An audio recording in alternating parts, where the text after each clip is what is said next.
یو خزراله او شکایت یې وکړو چې عمره دې خورش.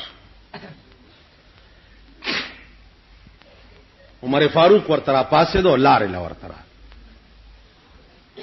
نظام اسلام درته خیر په منبر ولاړ دې خطبه وای یو غلام را پاسې دو دې گریوان نه ونیو منبر نه اعلان دی را کوس کو ورته ولی بچیا ودا د پیغمبر منبر دې ته په دې خطبه نشي ویلې په دې به هغه څوک خطبه وای چې پچا کې عدل او انصاف ته ظالم وی چې ولی وی په مال غنیمت کې صادره راغلی وی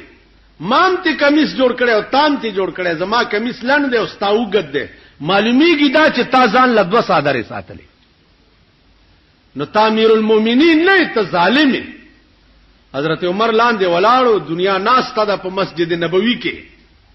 او زوی راوغختو چې بچیا زما دا کمیس وګدواله جوړ دی پلار ما یو خپل صادرم تعالی درکړ چا غلام ته دا خبر وکړه ورته زو سوخه ج منبر ته خطبه شروع دیته وی نظام اسلام چې امیر المؤمنین ته وی چې عمر فاروق د فرش پمنډه ولا رات ماشوم یې کې ورته لو عمر په دې مې پوهه کا چې دا قران یوازې زمونږ د لپاره قانون دی او کستاوم دی. عمر فاروق ورته دار چا د لپاره دی ارچا د پاره ورچا د پاره دی وې زما دا غي کې ستا امانت ته استازوي ما سره زنا کړی دا دغه نه پیدا وې چې خاویو وې زبي بي په مخه ده کور تراغه او زوی د سر نرونی او دیوال سره ډغره ور او جلاد روغختو وې زما قانون دا دی د قران چې زنا چا وکړه او واده شوی نه سل دوره وهي لگاوي جرګي ولاله چې عمر استاد زوی قران ډېر مزیدار لولي خدای د پاره معاف کا عمر فاروق ورته وی د قوم بچی می چره معاف کړي نه دی والله کزوی معاف کما امیر المؤمنین ورته ولار دی او زوی سل دوره لگاو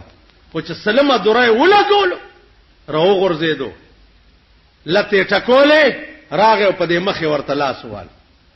ول بچیا کته مړ شو مونږه خخ کړي نو ستا ملاقات به جناب محمد رسول الله سره وش دا د درو وهلي زخمونه ورته خایا او ورته وای چې پیغمبر تا چې کوم قران پرې خو عمر په داسې عمل کړي چې په کور راغلم نو صرفه نکړه لک سات تیر شه ان لله و انا الیه راجعون دته وی نظام اسلام